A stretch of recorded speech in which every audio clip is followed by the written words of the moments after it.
Welcome to Haunted Escapes with Chris and Diane. This podcast will cover our trips to haunted hotels and locations.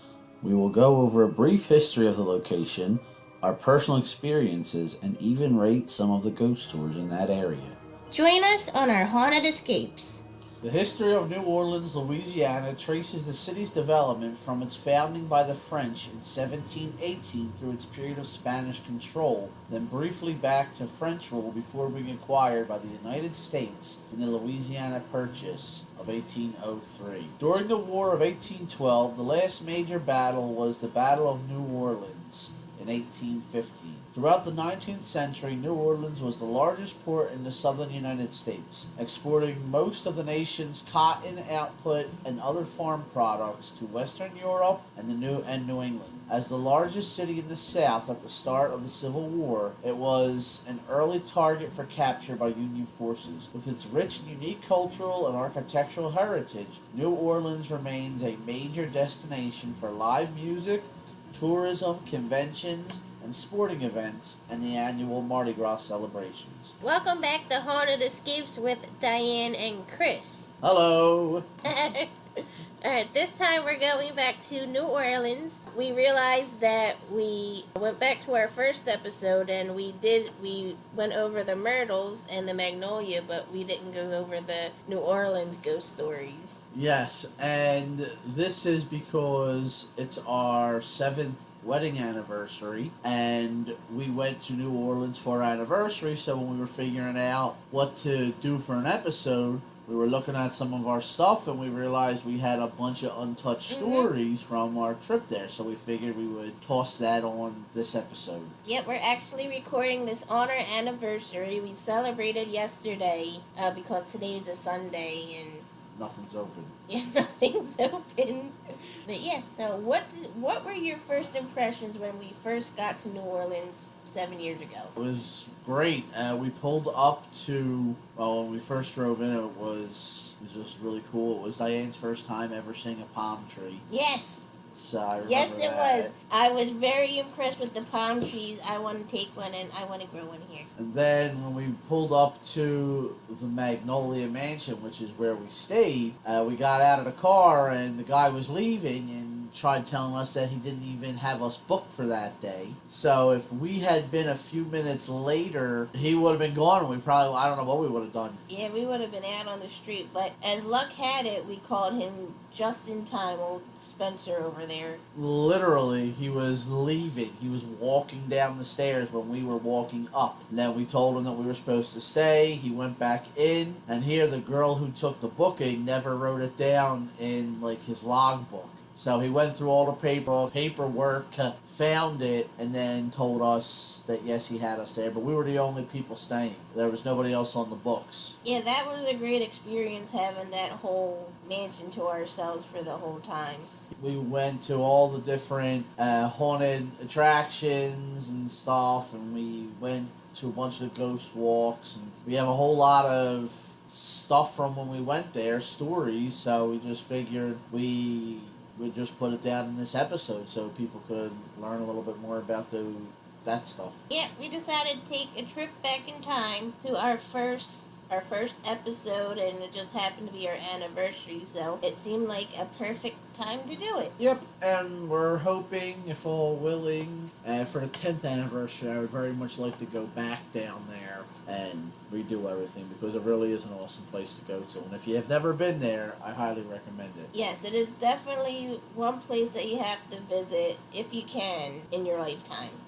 Alright, so we'll start now with the ghost stories. Diane is going to lead this episode, so I'm taking a back seat here, so we'll see how she does. Yeah, he was making fun of me, or I was making fun of him because he was doing the history and he kept getting some things wrong. So I will be taking charge on this episode, and we're gonna start off the ghost stories with Muriel's on Jackson Square, and the story is that after losing his house in a poker game, Pierre-Antoine Lepardi Jourdain, and again forgive us if we pronounce any of these French names wrong, he committed suicide upstairs in 1814. His ghost appears as a sparkly light.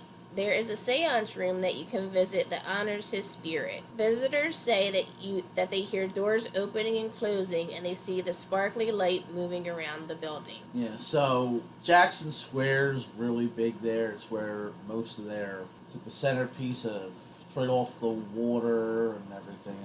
And this is just one of there's tons of stores and restaurants and things in the area. And this is just one of the areas. When we went like on the tour, we didn't get to go into them. They just take you outside. Yeah. And there's a lot of stories, so it's not very... like, one is pretty long, one or two are long, but most of them are short little blurbs, like what we just read, because there was a lot to do, and a lot of stories to go through, and there's still more. We didn't even touch into the cemetery stuff, or the vampire stuff. There's all kinds of stuff. This is just ghost stories. And so they're not the stories aren't that long, but there are quite a few.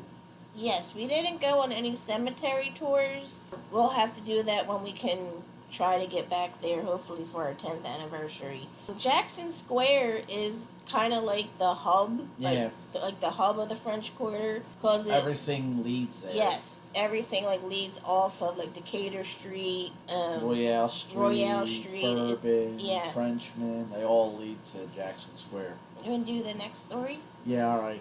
The next story is the Le Petit Theater. And the story goes that an actress from the 1930s named Caroline accidentally tumbled over the railing to her death in the courtyard below. They say she is seen dressed in a white wedding gown, which is the outfit that she was supposed to wear on the play she was acting in the night of her death. They also say you can see a spirit that they call the Captain, and he said to watch plays from his balcony seat, hoping for a glimpse of an actress he was sweet on. That's a cool idea to think, if it's like the same year, what if Caroline was the actress that the Captain was sweet on? Yeah.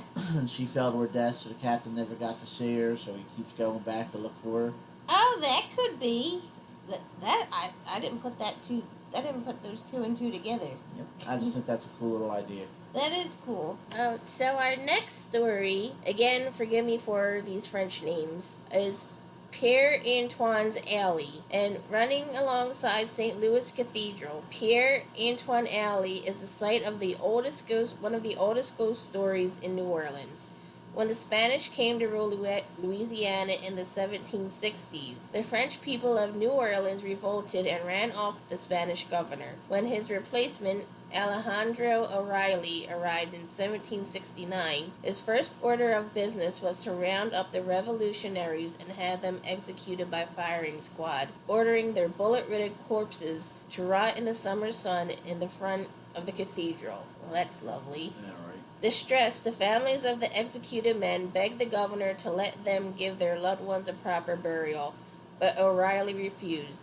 When a hurricane hit the town, the local priest quickly retrieved the bodies, said a full Catholic funeral mass, and led the families in a funeral procession down this alley in the pouring rain, lightning, and thunder. To this day, when it rains hard in New Orleans, you can still hear Father Dagobert singing Kyrie Eleison, the Latin Roman Catholic prayer, as he leads the souls of the executed Frenchmen to eternal rest. That's a really cool story. And, I mean, when it's raining heavy, I'm not going to want to be walking around down there. Yeah, absolutely not. But that would be cool to just see if you can actually hear that, if there's any real thing to that story. But that's a cool story. That's crazy how he was just like, no, we're just going to leave them out in the sun to just rot and fester. And well, you gotta look at this. To him, they were traitors. They didn't deserve any kind of proper burial rights. They were enemies of the state. Yeah, but it's still kind of extreme, isn't it? Well, it's messed up, but that's the way it is. They were traitors, so he dealt with them as the way you deal with traitors. Could you imagine the smell? Ugh. Okay, so the next story is the site of the old French opera house. This site is said to be haunted by Marguerite, the ghost of an aging madam who was scorned by her lover. She committed suicide and left a note vowing revenge on those who wronged her. I love this. I would do the same thing. If George Washington ever came back to life and Chris left me for him, I would be very scorned, and I would swear my revenge. Yeah, on to the next. So there's Faulkner House Books. William Faulkner wrote his first novel while staying here in the 1920s.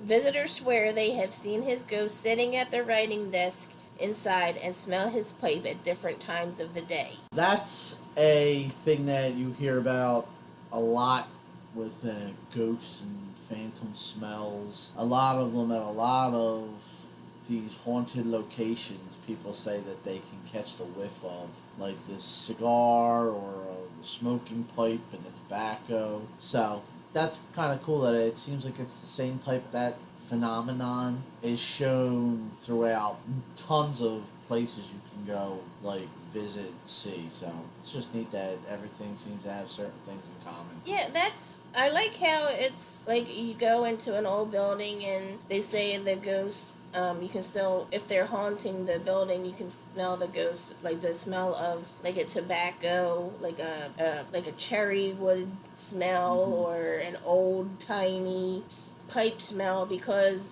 it's not used nowadays. So then what are you smelling if you're not smelling something from the past? Well, it's not so much that it isn't used, it's just that when there's nobody in the room or in the area that is smoking, and all of a sudden you get a whiff of that, yeah, that's kind of cool. That would be pretty creepy to actually experience that. So the old-timey pipes, do they still smell the same as like a modern day vape or cigar or something? I think it's similar to how like the vape pens smell, because never really smoked a pipe, but I was around this guy who, a friend of mine, his grandfather smoked a pipe, and like the cherry tobacco he would put in it always had a really good smell. And then a buddy of mine who I worked with, he smoked vapes, and they smell pretty good. So I'm guessing it's probably a very similar type of thing. The next story is the Ursuline convent. In the 1700s, the Catholic diocese sent young girls from the French convents to New Orleans to find husbands. They carried their belongings in coffin-shaped chests and were known as the casket girls. However, many people believe that the caskets held vampires from the old country. This is one of the stories I remember pretty well when we went on one of the tours. Yeah, me too. We went right by the convent, and I remember telling that story because a lot of the ghost stories, it was probably because the place that did the ghost story also does a vampire story tour. So we kind of put that in there to, I guess, entice you to try to go and do their vampire tour. But we didn't do that. We just did the ghost stuff. Next time we go, I want to do the vampire one, because there's a lot of them. Yeah, there is a lot of tours that you can take in New Orleans. One just focuses on the cemetery, one focuses on voodoo, one focuses on ghosts, one focuses on history. There's a lot of different tours that you can go on, and we went on a tour every night that we were there. Yeah, pretty much. And then they also have tours that you can go out to the bayou, and they take you on those big fan boats. Yeah, we didn't do that. No, we didn't do that. I want to do that too. That'd be kind of cool. What do you think about them carrying vampires from the old country? It's a cool story. It's just like in Dracula. In Bram Stoker's Dracula, that's what the gypsies, when they're loading the coffins and the chests onto the ship. Oh, like Demeter. the movie we saw. Yeah, they wind up load the ship on the Demeter, and that's kind of the same type of thing. So it's like, yeah, maybe it could see them saying it's like a vampire, and in Dracula, the one is the actual coffin of Dracula, and the other ones just have dirt. So you would think that they could do something like that, because they were transplanting a vampire from over there to over here. Yeah. And there actually is a story about a French guy, not remember his name, but they think that he was a vampire. I can't think of his name. It wasn't Lafitte, was it? No. It's Count something. Okay. But he was supposedly, they say he was a vampire, and he came over here. So again, do a little bit creative writing and thinking, and piece that over. Maybe that's what happened. Maybe he came over here via this way. A bunch of the women had boxes with dirt, and one actually carried him. That would be a good way to do it. That would be a good way to do it. Side note, yes, we did go and see The Last Voyage of the Demeter. Yes. It's since we're in spooky season, it's a great scary movie to go see. Some of the things is like glaringly obvious, or why didn't they do this? But it's a really good spooky film for Halloween if you're into that kind of stuff. Yeah, it was a good movie. Okay, so on to the next story is the Old Absinthe House, and this 200-year-old bar is haunted by famous customers such as Andrew Jackson, Marie Laveau, or the pirate John Lafitte. Doors open and close on their own, as well as glasses, chairs, and bottles have been seen to move around the bar by themselves. We are pretty sure that Lafitte used this as a front for his piracy. Yeah, I'm pretty sure I remember this place too when we were walking by. They showed us it, and it looks like it's like one of the oldest. I think it's the oldest constant serving bar in like America or something like that. Yeah, we stopped there on the tour. Yeah, that was a pretty cool place to stay. You can go in there and have drinks and everything, and apparently, from what the tour guide told us, is if you go here, the place they give very heavy on the alcohol. Yes. But we didn't go in there to drink because it was like almost 11:30. But it was one of the last stops on the tour, and it was just really late. We wanted to get back to the hotel and go to bed. But next time. So the next is the Bourbon Orleans.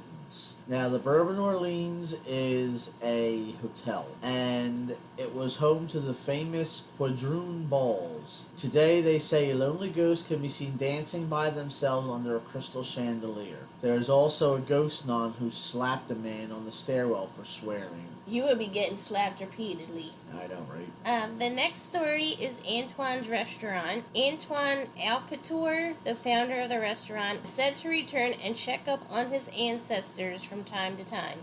Visitors have seen people in 19th century clothing peering out from them in the bathrooms. I would not like that. I was going to say, could you imagine that? You just get done eating, or you're getting ready to go eating, and you wind up going into the bathroom, and as you wash your hands, you wind up looking up in the mirror, and you see somebody dressed in like old-timey outfits standing behind you or next to you. That's something right out of a horror movie. Yeah, that reminds me of the Lincoln Diner in Gettysburg, where the people have seen a soldier in the bathroom mirror. Yeah. The next one is the Herman Grima House. Built in 1831 for prosperous Creoles, the house is said to be alive with nice, friendly southern ghosts. It's said they scatter rose and lavender around the rooms, and then they light your fireplaces to help make it cozy. That's nice. Now that's a cool ghost. Now that's a ghost I wouldn't mind having haunting my house. So the next story is the Napoleon House, and the second floor was an infirmary during the Civil War. As night approaches, a lone soldier in gray can be seen on the balcony. I 100% believe this is haunted. Yeah, I can see that with most of the things back then. All that during the Civil War, all those buildings like that were big enough were used as infirmaries and stuff like that. So I could easily see something like this being a true story. And especially when you go around there at nighttime and it's like foggy, you get that it feels very eerie. It feels haunted. Yeah. New Orleans is the same as a lot of the other cities that we've visited, is that it's different feeling when it's at night. When during the day it's alive, it's bustling, shops are open, everybody's talking, having a good time. But then at night something changes and it just brings on a different feeling. I mean, aside from the drunk stumbling around, well, course, yes, because you know you're going to have them. It is New Orleans after all. But there are certain parts of it where you'll just get a very eerie feeling, especially if you walk. It's called the Garden District. That's where our hotel was. That's where a lot of the big old manor houses are that have been there since before the Civil War.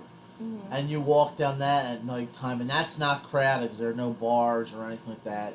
All drinking is illegal inside New Orleans except in the French Quarter. So if you take a beer or something outside of the French Quarter, the cops will arrest you immediately. But if you walk through, we did that. We walked through the Garden District, and it's got a very eerie, creepy. Feels like you're in like an Anne Rice novel. But it's gorgeous with the big antebellum houses. Oh yeah, very pretty, but also very, very creepy.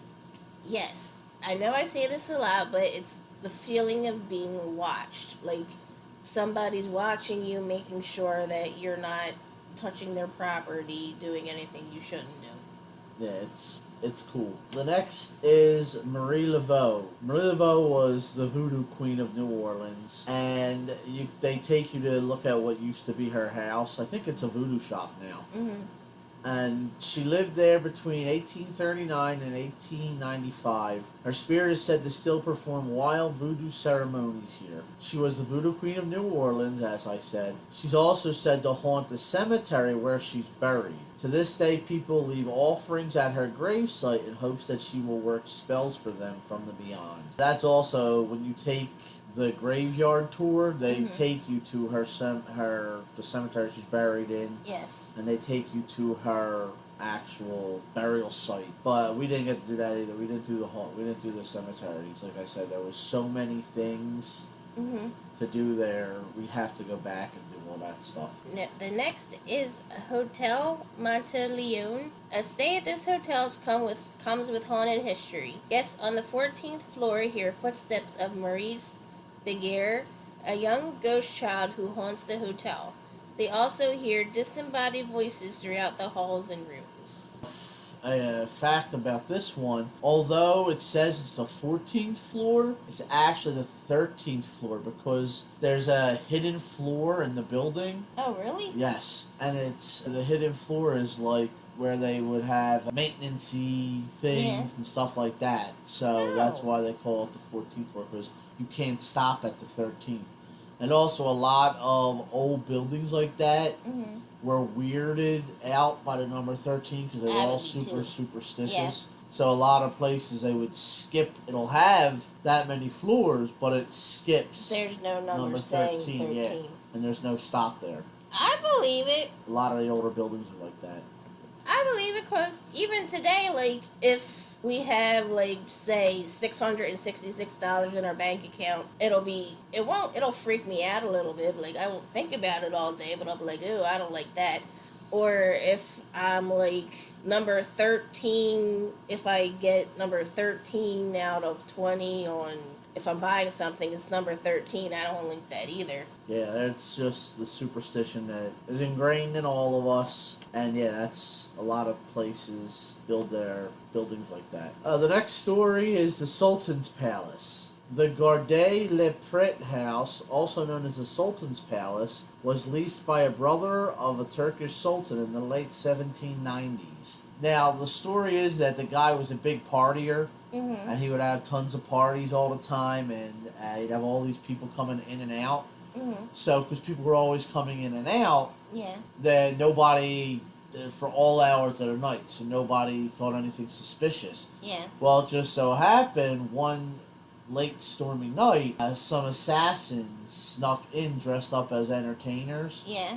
And the following morning, when people went to the Sultan's mansion, he was supposed to be leaving to go back to his home, and he didn't show up at the dock. So they went down to the mansion, they checked the mansion, and it was dead quiet. And when they opened the doors, they had the constable open the locks, and inside it was like there were dead bodies all over, and here these assassins that got in, killed off everybody in the house, and then they escaped before they ever got caught. So they were never caught? Nope. Oh, that's shame. So now people say that when you go into this building, the people that work there, they all say that you can see all these figures at all different times of the day and night, and they believe that they're the spirits of the Sultan's entourage that were massacred. Oh, that's crazy.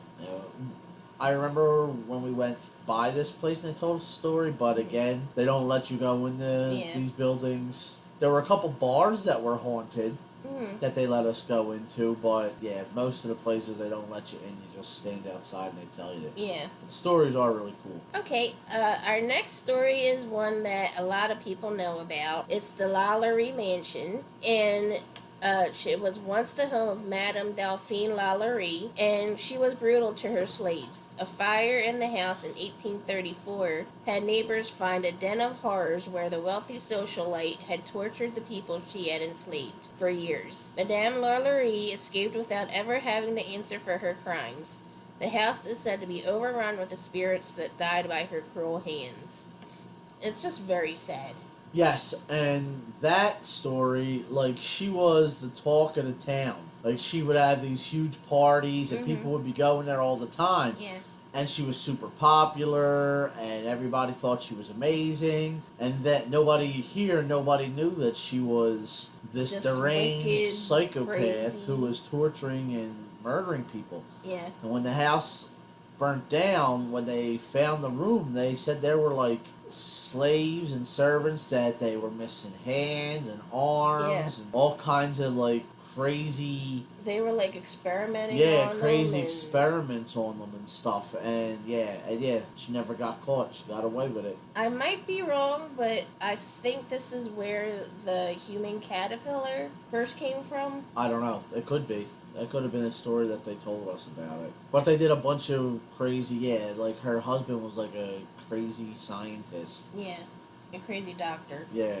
But, fun fact, fans of American's Horror Story, Coven, if you can recall, Kathy Bates portrayed Madame Lalaurie in the show. And also, Nicolas Cage once owned that house, and then he sold it. Yeah, he owned it for a little bit. Yeah. And American Horror Story, I think we watched the first season, and then we fell off of it. Yeah, we didn't watch the other ones. But then we'll be finishing this out, rounding out this whole episode with Jackson Square. One of the most picturesque corners of New Orleans today, Jackson Square was once a muddy, treeless square where the condemned were executed for over a century. This was Place des Armes, where men and women were put in stocks, hanged, burned to death, and drawn and quartered. Jesus. Block for block, this is the most blood-soaked piece of ground in New Orleans. If you walk down St. Anne Street as you go by, which is one of the streets that corners it, you can look through and you'll see a bunch of stray cats. Well, the story is that the stray cats are actually the souls of the people who died in public at that spot. That's so eerie. They're watching you. And when you go to New Orleans, you would never think that Jackson Square was once the site of all of these massacres. Gorgeous. Yeah, because it's so pretty. It's got flowers. It's got trees. You would never imagine that something this brutal could have existed there many years ago. Yeah, when Diane does the YouTube video of this, we have pictures that we took when we were at Jackson Square, and she'll post them. And you'll see how pretty it looks. That's there, and then the church is in the background. The church was gorgeous, too. Yes. So I think that's the last story we have. Like I said, there are more. Tons. It's just these were the ones that... Because when we go around and we hear the tours, we usually have one of us take pictures, and the other one runs a recorder to hear what the tour guide's saying. Then when we come home, we break down, we take the recording out, and then we go through what they said, and then we just try to summarize everything for the stories, because each stop they'll be there for a good 3 to 5 minutes. Yeah. Sometimes more, depending on how many stories there are. And you can't, if I wrote all that down, these episodes would last forever. They would go on, they'd be too long, so we break it down, find the stuff that we like, pick it out, shorten it, and then that's when we wind up writing it all down. Then we read it off and we tell you guys the stories. Now, did you have any weird feelings when we were on the tours? I know we had a bunch of stuff that happened at the Myrtles. You guys should listen to our first podcast. And the Magnolia in New Orleans. But did you have any weird feelings when we were on the tours? I mean, you have that weird eerie feeling being there at nighttime and it's dark and just the tour guides are usually really good, Mm-hmm. so they really draw you in when they're telling the stories, and you can just like close your eyes and imagine these things happening, what it would have been like at the time of the story. So other than just like that general eeriness, I didn't really have any kind of real weird feelings or anything. But then again, that was 7 years ago. I can't remember that far back. But it was a lot of fun, and I would love for us to get back there on our 10th anniversary, and I would like to do some more of these stories, go on a couple more of these walks, see if they have anything new that has been added, because I don't know if they use the same material every tour, because there are multiple tours, and each tour takes different routes. Yeah. Certain things are all on the tour, other ones are different all around. It depends on the tour group that you're going with and who the guide is. So it'd be interesting to see if they can tell you anything else. And they also had a haunted tour of the Garden District. I would like to go do that, because I think that would be really weird too. But yeah, hopefully we can get back there for our 10th anniversary, and if we can, we'll try to get some more stories, and obviously we'll do another episode of this. I agree. Being on the tour and listening to everything, you do, and since you're in a group, I didn't really have any weird feelings on any of these tours during New Orleans, but we did have crazy experiences at the Myrtles and the Magnolia. But also on the tours, the ghost tours in New Orleans, you're also allowed breaks for alcohol. Oh yeah, so, alcohol. I don't know if that had anything to do with it, but yeah, it's a fun time. Yeah, it was. They stopped at like 1 or 2 bars each tour we went to, and you could go in there, and they told you a ghost story about that bar. And then the guy's friend was the owner or something, and he kept the place open late for us. Yeah. And we went in there, and he told us the story, and then we all got to have drinks. Then we went to another bar later on before the end of it, or it might have been at the end of it. And we stopped there, and you're gonna have a couple more drinks. They told you another story, but yeah, it was a lot of fun. A lot of fun. I look forward to going back, and I would highly recommend, if you can go, definitely try to go, because it is something that you'll remember forever. Yes, and I think that about wraps it up for this episode.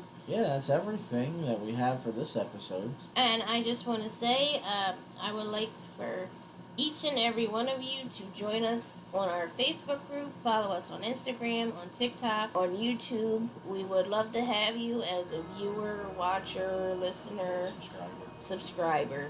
And we appreciate all of the support, and thank you. Yes, thank you once again for joining us on another one of our Haunted Escapes with Chris and Diane. Thank you, and have a very good night. Bye. Bye.